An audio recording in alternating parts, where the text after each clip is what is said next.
জান্নাতে যতজন যাবে, জান্নাতে যতজন যাবে, জাহান্নামের কথাটা বাদ দেন।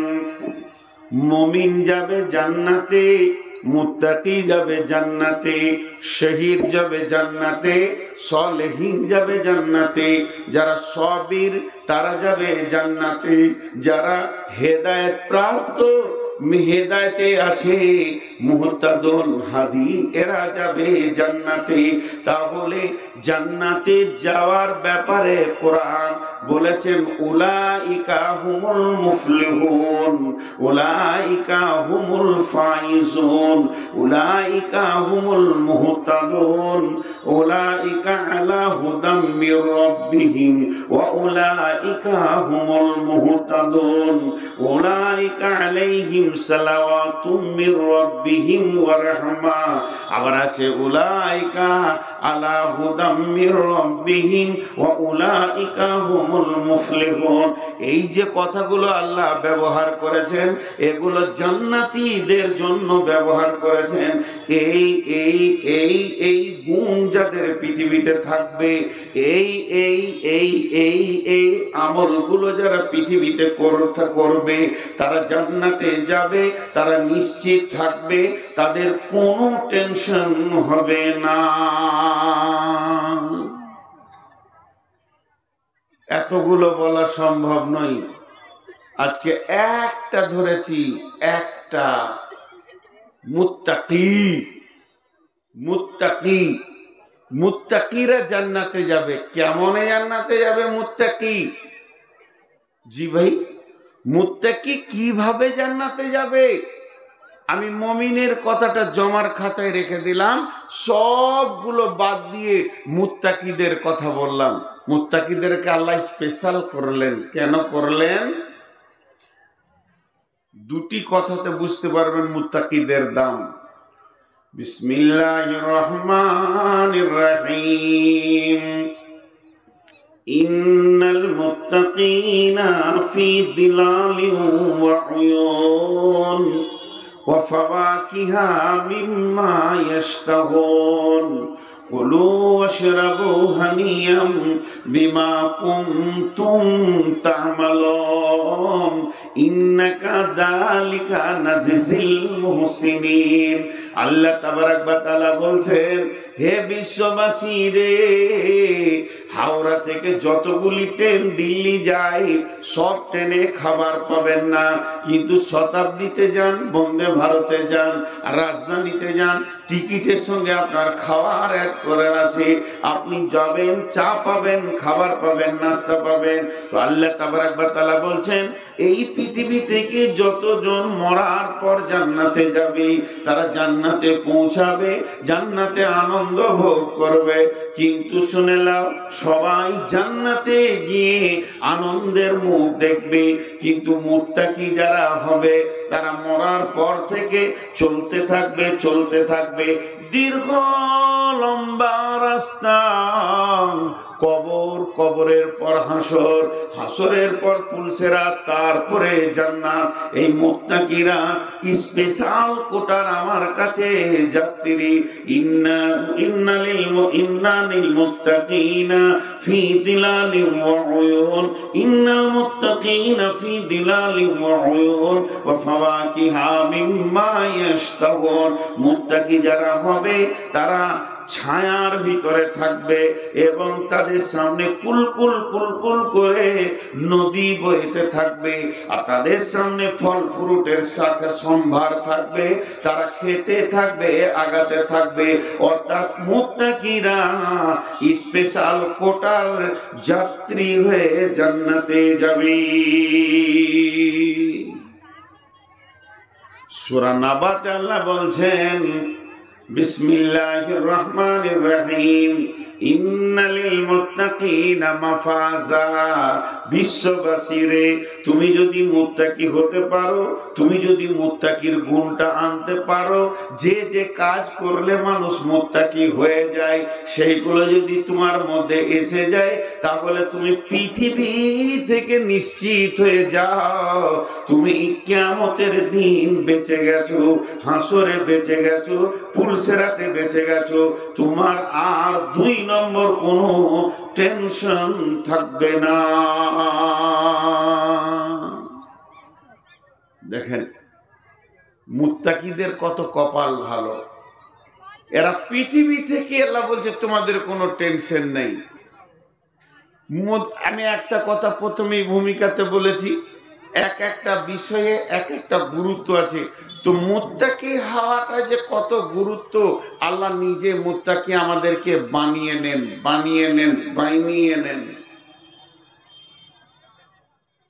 আল্লাহ আমাদেরকে মুমিন হতে বলেছেন, কোরআনে হুকুম দিয়েছেন মুমিন হওয়ার ব্যাপারে, কিন্তু মুমিন বানিয়ে নেন না, মুত্তাকিটা কিন্তু বানিয়ে নেন আল্লাহ। এই লাইটটা বন্ধ করো, ইশারা বুঝে না, এত লাইটেও লাইট মেরে দেখছে আমাকে।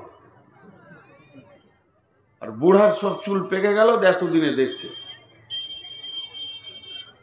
ডিস্টার্ব হয় মোবাইলে লাইটে। ভাই আপনাদের বিরক্ত লাগছে? শুধু এই আয়াতটা শোনার পর একজনও যাবেন না, এটা আমার বিশ্বাস, কারণ তথ্যবহুল কথা আছে।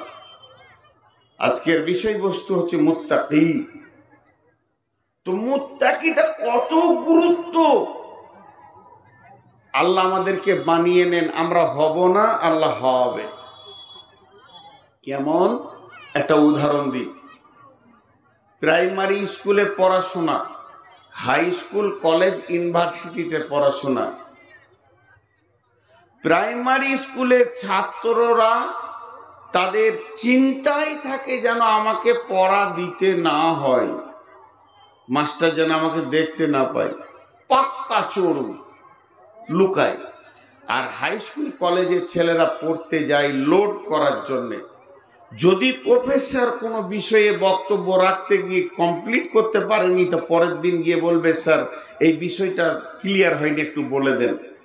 আর প্রাইমারি ছাত্র ওই দূরে বসে আছে লুকিয়ে, মাস্টার বলছে ওই ওঠ, তখনও উঠলো। স্কুল তো যাবে না, গা মোড়া তো ঘরে দিবি খানি। তারপরে ওকে মাস্টার বলছে বল বল বল, তখনও বলছে যা। তো মাস্টার নিজে বলছে 10 বার, তখনও বলছে 1 বার। কি কষ্ট! প্রাইমারি স্কুলে শিক্ষকদের কষ্ট বেশি না হাই স্কুলে? প্রাইমারি বেতন কার বেশি? এটা জুলুম। প্রাইমারি ওয়ালাদের বেতন সব থেকে বেশি হওয়া দরকার। এদেরকে যে ছাত্রদেরকে লোড করতে হয়, অনেক কষ্ট। এবার আল্লাহর দয়া দেখেন, এখান থেকে বুঝে নেবেন। গিরিধরপুর মাদ্রাসার শ্রোতাগণ কান করে শুনে না, একটা রব্বুল আলামিন বলছেন মুত্তাকি হওয়াটা কত গুরুত্ব, কত দামি, এটা তোরা জানিস না, আমি জানি। আমি দুনিয়ার মালিক, আমি আখিরাতের মালিক, আমি এহ জগতের মালিক, পরজগতের মালিক। তুই যদি মুত্তাকি হস, ওই জগতে কি ফেসিলিটি পাবে আর তোর পজিশনটা কি তৈরি হবে, কেউ জানে না, আমি আল্লাহ জানি। এর জন্য দয়া করে আমি তোদেরকে প্রতি বছর একবার করে মুত্তাকি বানাই। বিসমিল্লাহির রহমানির রহিম। ইয়া আইয়ুহাল্লাযীনা আমানু কুতিবা আলাইকুমুস সিয়ামু কামা কুতিবা আলাল্লাযীনা মিন ক্বাবলিকুম কামা কুতিবা আলাল্লাযীনা মিন ক্বাবলিকুম। হে মুমিনের দল, ও মুমিনের দল, ওরে ইমানদারেরা, ইমানদারেরা তোমরা কান করে শোনো। তোমাদের উপরে আমি রমজান মাসে রোজাকে ফরজ করে দিয়েছি, আমি লিখিতভাবে রেজুলেশন করে দিয়েছি, অপরিহার্য করে দিয়েছি। রোজা রাখতে হবে, এ কথা যদি বলো তোমরা ভুল হবে, বরং বলতে হবে রোজা রাখতেই হবে, এর বিকল্প কোনো উপায় নাই। শুধু ভাবিও না যে আমি তোমাদের উপরে রোজাকে ফরজ করেছি, এটা শুধু এখন নয়, তোমাদের পূর্বপুরুষের উপরেও এই রকম রোজাটা ফরজ ছিল। আমি তোমাদেরকে রোজা নামে একটা ইবাদত দিলাম। প্রতি বছর রোলিং করে করে করে করে করে করে একটা মাস আসবে, ওই মাসে রোজা রাখতে হবে। আমি তোমাদের পূর্বপুরুষ পুরুষের উপরে রোজা ফরজ করেছিলাম, তাদের রোজা ছিল আলাদা, তাদের সিস্টেমেট ছিল আলাদা। সেই সিস্টেমেটগুলো বাতিল ঘোষণা করে আমি রমজান মাসে আমার নবীকে নিয়ে কমপ্লিটলি একটা সুন্দর রোজা নামে বস্তু বানিয়েছি। এটা তোমাদেরকে রাখতেই হবে।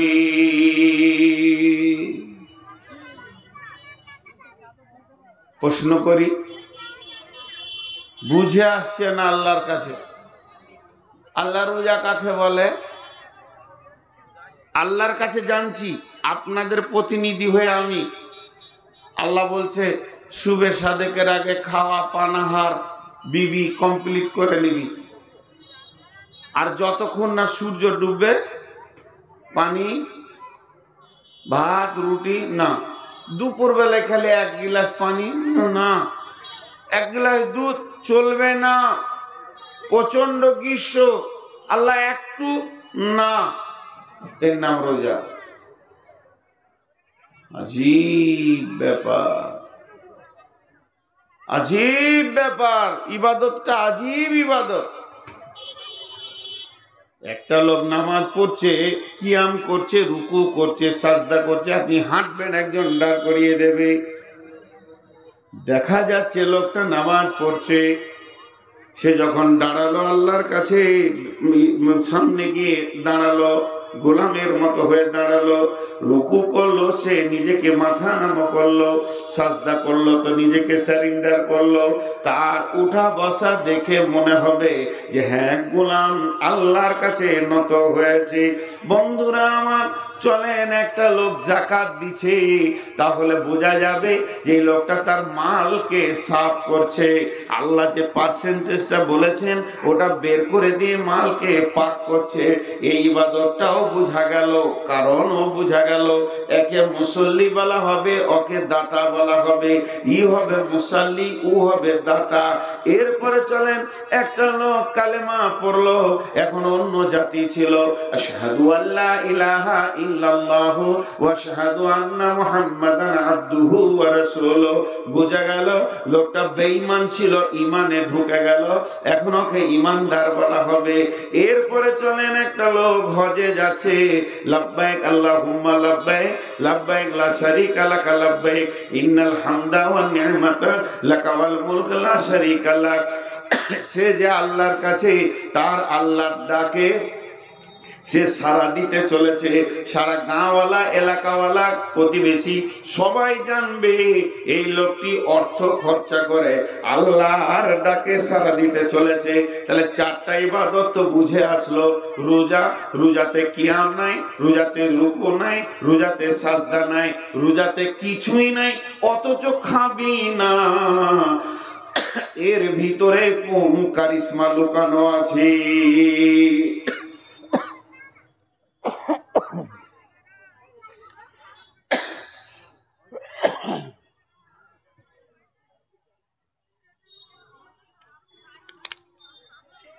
এর ভিতরে কি কারিশমা লুকানো আছে? খাবি না, লাভটা কি হবে?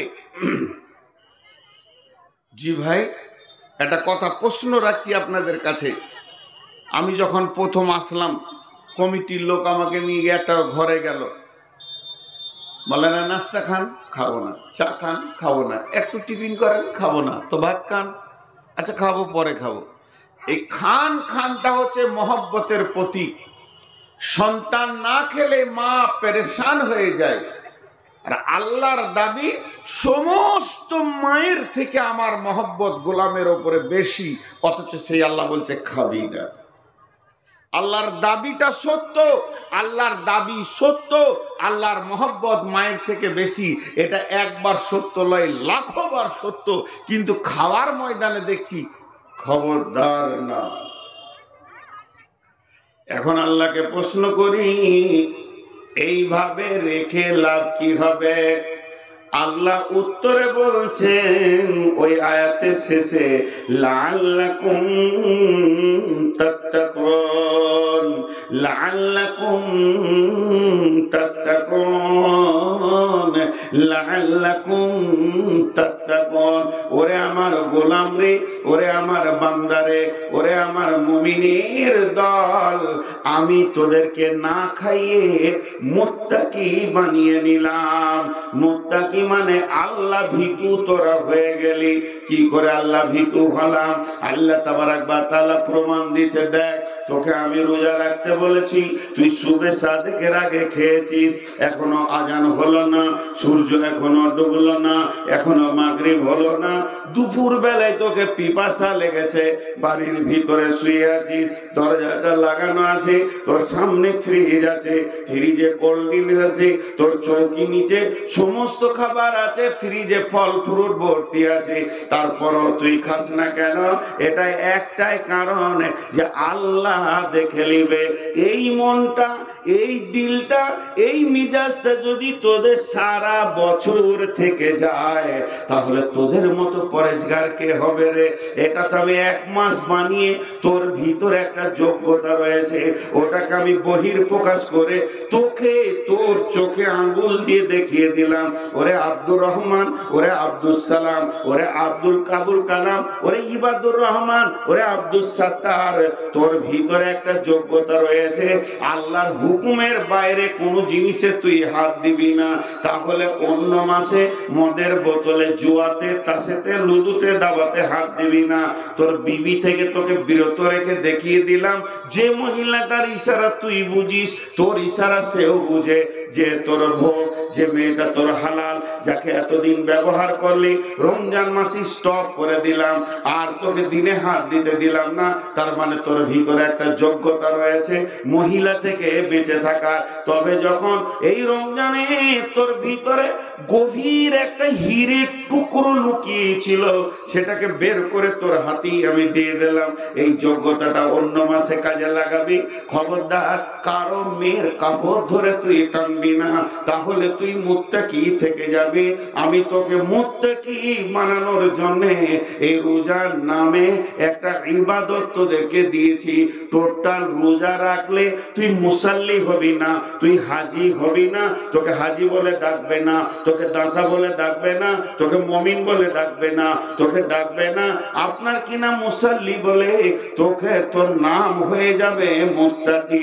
যেহেতু আয়াতের শেষে আমি আল্লাহ তোর টাইটেল দিয়েছি লাআল্লাকুম তাত্তাকুন, আমি রোজাটা এমন পেটেনে বানালাম যাতে করে তোরা মুত্তাকি হয়ে যাবি।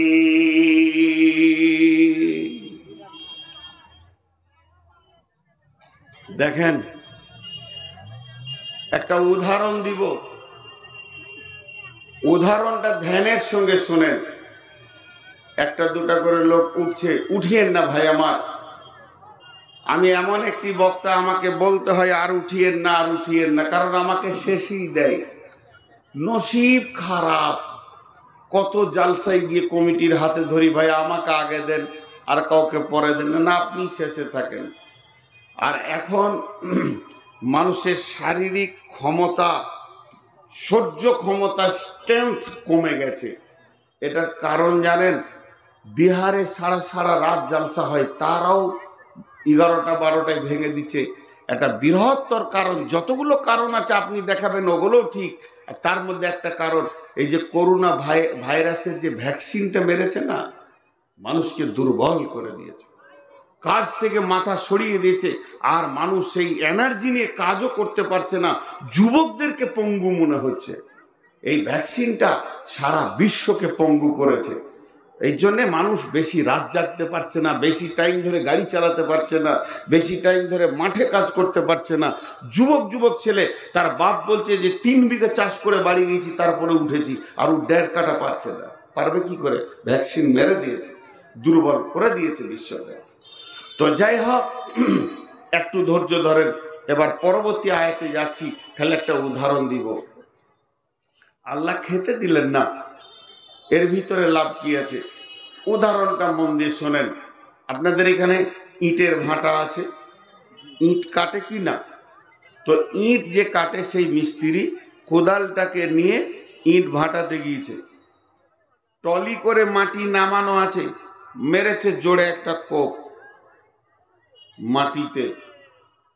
এবার মাটি বলছে মিস্ত্রিকে, উদাহরণ উদাহরণ ওইভাবেই বুঝতে হবে। মাটি কথা বলে কি ওইভাবেই বুঝতে হবে। মাটি বলছে তুমি মারলে কেন, তুমি আমাকে কোপাও কেন, কি দোষ করেছি বলো।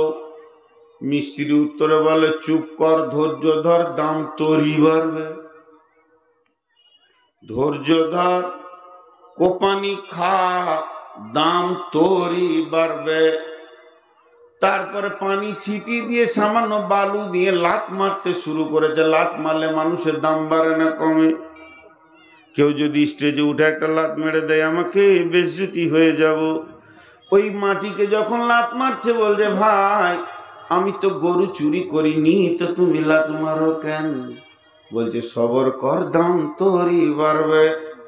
এরপরে ওকে ফরমাতে ভরে দুটা গোঁতা মেরেছে। কি দোষ করলাম রে ভাই, এখনো রাগ মিটেনি নাকি?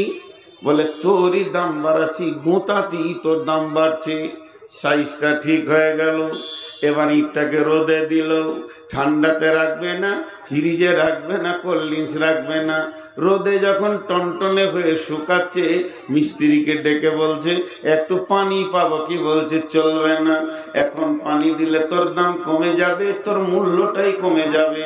তুই যত শুকনো টনটনে হবে তত তোরই দাম বাড়বে। মাটিটা শুকিয়ে গেল।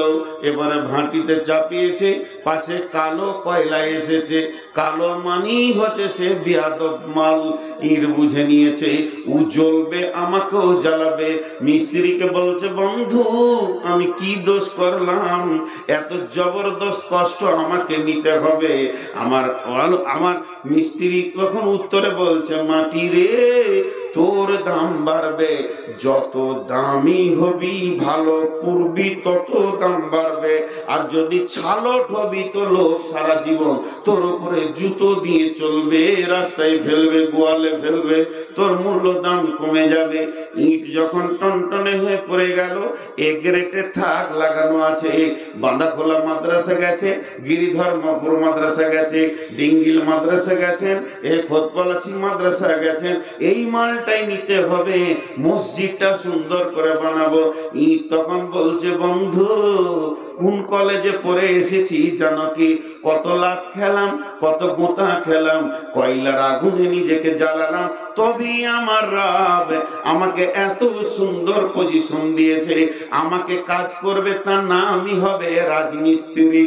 সে আমাকে হাতে ধরে ধরে এমন এমন জায়গায় বসাবে, আমি হব স্কুল, আমি হব কলেজ, আমি হব হসপিটাল, আমি হব স্টেশন, আমি হব মাদ্রাসা, আমি হব মসজিদ। সারা জীবন তেলাওয়াত শুনবো, ধৈর্য ধরলে দাম বাড়বে। আমার রব বলছে গোলাম রোজাতে খেতে দিলাম না, বিবির কাছে যেতে দিলাম না, সার্বিকভাবে তোর ওপরে আমি একটা পরীক্ষার আগুনে তোকে মেশিনে জ্বালিয়ে নিলাম, যেহেতু তুই হবি মুত্তাকি লাআল্লাকুম তাত্তাকুন। আপনাদের নদিয়াতে মেয়ে ছেলে বেশি নাকি গো? হ্যাঁ, পুরুষের থেকে প্রত্যেক জালসাতে 1.5 মেয়ে ছেলে দেখতে পেয়েছি নদিয়াতে। সুবহানাল্লাহ, আল্লাহ মাফ করুক। মেয়ে ছেলে তো আমারই মা, আর আমারই বেটি, আমারই খালা, আমি তা বলছি না। ওইখানে একটা ছেলেকে বলছি ভাই মাদ্রাসাটা কোন দিকে গো? গাড়িতে আসি তো বলছি আমরা কি মাদ্রাসা দেখতে এসছি, খেতে এসছি, তুমি খুঁজে লাও। আজীব কথা বললো। আর যে ইয়ং ছেলেগুলো আসছে, আসলে ধৈর্য ধরে শুনেন। এখন আমি আপনাদের সামনে খুব ভাইটাল কথা বলছি। তো আপনাদের এই নদিয়া জেলার মেয়েরা কানে, নাকে, গলায়, হাতে সোনা পরে, কথা বলে না এতটি লোক। আহা, বাঞ্জা কেউ আছেন গো? একটা ছেলে পাওয়া গেছে, বাঞ্জা কেউ আছেন? নিয়ে যান। এই তো শোন, এই ও মা দেখবে, আমার দিকে তাকা, এই আমার দিকে তাকা, আমার দিকে তাকা, আমার মুখের দিকে। আমি যদি তোর বাপ হয়ে থাকবি আমার সঙ্গে, চার লোকে তালাক দে, আমার কাছেই থাক, তোকে নিয়ে চলে যাবো, আমাকে বাপ বলবি, আমার বউকে মা বলবি, থাক। শালা ছেলে বেশি হলে যা হয়, তোর মা জিলাপি খেতে গেছে, চলে আসবে, বস। আসছে কেন? এখন জিলাপি শেষ হোক তারপরে আসবে।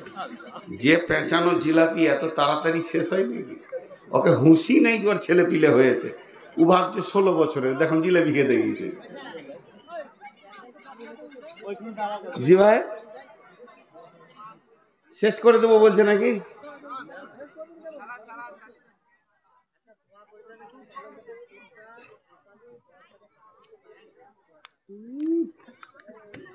হাত তুলে দোয়া আমি করিনি, চুপচাপ যে দিয়েছে নাম করতে হবে না, আল্লাহর কাছে পেয়ে যাবে।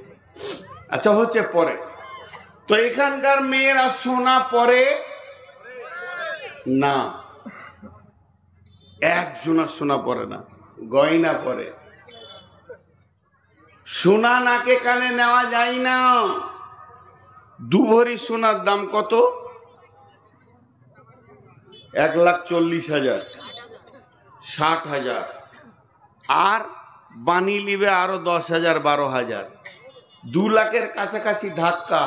গলার হারটা 2 ভরি বানিয়ে নিয়ে এসে একবার ভাবিকে দিয়ে দেখেন, হুঁকটা বেঁকা থাকলে মুখটা বেঁকে যাবে। তার কারণ সোনার কোনো মূল্য নাই, মূল্য হচ্ছে গয়নার। সোনা যতই দামি হোক না কেন, ওকে অ্যাসিডে ঢুকতে হবে, আগুনে ঢুকতে হবে, ভাটিতে যেতে হবে, তারপরেও একটা জিনিস তৈরি হবে, তারপরে সোহাগা চাপবে, পালিশ চাপবে, এরপরে যখন ওটা চকচক করবে, ওটাকে চামড়াকে ফাটিয়ে, নাকের চামড়াকে ফাটিয়ে নেবে, দুঃখ লাগবে না। তার কারণ সোনা যতক্ষণ পর্যন্ত ভাটিতে আর আপনার কিনা ডাইসে এবং হাতুড়ির নিচে না যাবে, অতক্ষণ গয়না হবে না। তেমনি মুমিন হলো সোনা আর মুত্তাকি হলো গয়না। মুমিন যত আছে সব সোনা, আর এই মুমিনকে যখন প্রসেসিং করা হবে তখনও গয়না হয়ে যাবে। তো আল্লাহ তাবারাক ওয়া তাআলা বলছেন এই মুত্তাকিদের জন্য, ইন্নালিল মুত্তাকিনা মাফাজা, তোমরা যদি মুত্তাকি হতে পারো তো কঠিন কিয়ামতের দিনে তোমরা বেঁচে যাবে এবং তোমরাই জান্নাতে জায়গা দখল করবে। তাহলে আমি এতক্ষণ আপনাদেরকে যে বক্তব্য দিলাম, হঠাৎ যদি আমি মারা যাই, এখন আমি মারা গেলাম, কিংবা আল্লাহর ফয়সালা জালসাটা বন্ধই হয়ে গেল, যান্ত্রিক মাইক বন্ধ হয়ে গেল, আর জালসা হলো না, কোনো কারণে এই পর্যন্ত স্টপ, আপনারা কি পেলেন? এতক্ষণ আমি কি দিলাম, আপনারা কি পেলেন? এতক্ষণ আমি কি দিলাম? আমি যদি কিছু দিতে পেরেছি তো আমি বক্তা, আমি বুঝাতে পেরেছি তো আমি কিছু দিয়েছি। আপনারা যদি কিছু পেয়েছেন তাহলে আপনাদের বসে থাকার স্বার্থ আছে। যদি কিছুই না পান তাহলে ফালতু বসে বসে সময় কাটাচ্ছেন। তাহলে আমি এতক্ষণ কি দিলাম আর কি পেলেন তার টোটালটা 30 সেকেন্ডে বলছি, টোটালটা। সেটা কি? মুত্তাকিরা হাসতে হাসতে জান্নাতে যাবে। আর মুত্তাকি হওয়াটা এত গুরুত্ব যে আল্লাহ পৃথিবীতে মুমিনদেরকে মুত্তাকি বানাবেন, তার একটা মেশিন তৈরি করেছেন। মেশিনটার নাম হলো রমজানের রোজা, সওম। সে মেশিনটার নাম হলো রমজানের রোজা, সওম। সওম তৈরি করে রোজার ভিতরে ভরে আপনার আমার মতো অচেতন মানুষকে আল্লাহ মুত্তাকি বানিয়ে নিচ্ছেন। এই মুত্তাকি হওয়াটা অনেক অনেক অনেক গুরুত্ব। মুত্তাকিরা দুনিয়া থেকেই জান্নাতের সুসংবাদ পেয়ে যাচ্ছে, আল্লাহ তাদেরকে কিয়ামতের মাঠে আটকাবে না। এই পর্যন্ত দিয়েছি। এখন আপনারা আমাকে বলেন বা আমরা আল্লাহকে বলি মুত্তাকি আমরা হব ইনশাআল্লাহ। সকলে জোরে বলি ইনশাআল্লাহ। তাহলে কি কি আমল করলে মুত্তাকি হব? কোন আমলটা করলে মুত্তাকি হব? জি, আজকে আপনারা আমাকে চেয়ারে বসে থাকা দেখে ভাবছেন লোকটা দামি কত গো, বর্ধমান বাড়ি, আউস গ্রাম থানা, পোবার গ্রাম, এই লোকটা খুব দাম। আমরা নিচে আছি, ওই স্টেজে আছে, তারপর আবার চেয়ারে আছে, তারপর আবার মাইকের সামনে আছে, তাহলে ওর দাম বেশি। মাথা খারাপ?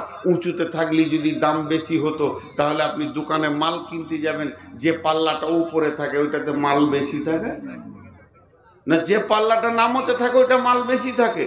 মাল আপনাদের কাছে বেশি আছে, জ্ঞান বলি নিচে বসে আছে। জি, আর উঁচাতে থাকায় যদি সম্মানী হতো তাহলে হাই স্কুলের মাস্টার হতো বাঁদররা।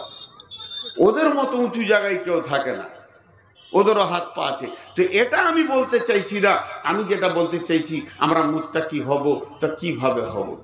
আল্লাহকে জিজ্ঞেস করি, আল্লাহ কোন আমল করলে আমরা মুত্তাকি? আপনি তো বানিয়ে দেবেন রমজানে, কিন্তু আমরা থাকবো কিভাবে? আমার হাতের দিকে তাকান, মা বোনদেরকে বলছি প্রজেক্টের মাধ্যম দিয়ে হাতের দিকে তাকান। বিসমিল্লাহির রহমানির রহিম। লাইসাল বিররা